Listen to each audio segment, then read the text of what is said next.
राधे, कैसा मेरा परिवार स्वस्थ होगा, सुखी होगा, आशा करती हूँ परम मंगल कामना के साथ। तो बात करते हैं अब वैशाख माह में गणेश भगवान की कहानी की। तो एक जयकारा लगाते हुए हम शुरू करते।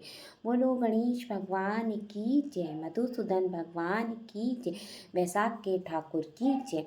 एक गांव में एक दादी पोती रहा करती थी। वो दोनों का नियम था कि वो गणेश भगवान की पूजा और कहानी कहा करके फिर अपना सारा नित्य दैनिक कार्य करेंगी।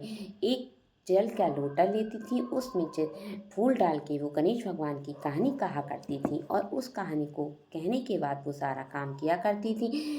कुछ समय बाद समय बीता, उनकी पोती बड़ी हुई दादी की। उसकी शादी के लिए प्रस्ताव आया और उसकी शादी हो गई। दादी ने उसकी विदाई के समय उसे वो लोटा दिया और फूल दिया। कहा, बेटी अपनी ये नियम गणेश भगवान की कहानी का कभी मत तुम तोड़ना। इस कहानी को हमेशा तुम कहती रहना।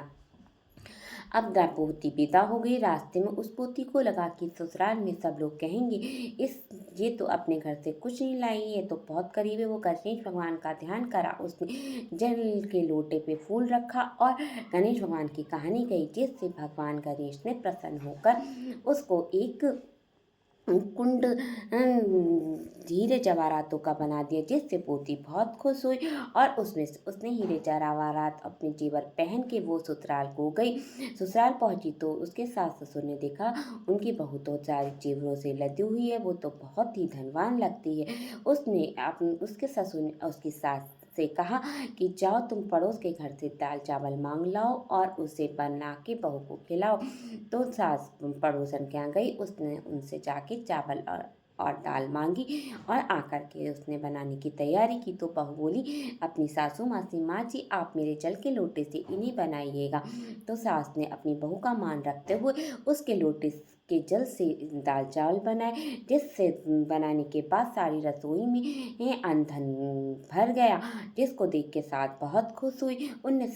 अपनी सास ने अपनी बहू से कहा, बहू तुम भी भोजन कर लो। तो बहू बोली, माँ जी अभी किसी ने भोजन नहीं किया और मेरा तो नियम है, मैं गणेश जी की कहानी कहने के बाद ही भोजन करती हूँ। तो सास बोली, आज से मैं भी तुम्हारे संग गणेश भगवान की कहानी कहने के बाद ही भोजन करूँगी। अब सास बहू दोनों गणेश भगवान की पूजा करने लगी और कहानी कहने लगी, जिससे गणेश भगवान प्रसन्न हो गए और उसने अपनी सास बहू को दोनों को धन से उनका घर भर दिया। हे गणेश भगवान, आप जैसे उन सास बहू पर प्रसन्न हुए और दादी पे प्रसन्न हुए, वैसे हम पे भी प्रसन्न होना और इस कहानी कहने सुनने वाले सभी पर प्रसन्न होना। तो बोलिए गणेश भगवान की जय, वैशाख के ठाकुर की जय। तब तक के लिए राधे राधे। हरे कृष्ण कृष्ण कृष्ण हरे। जीवन है छंगुर भंगुर, इसको हर सांस के साथ हर नाम जाप करते रहिए, क्योंकि कलयुग सिर्फ नाम आधारा। हरे राम राम राम, हरे कृष्ण कृष्ण कृष्ण, राधे राधे।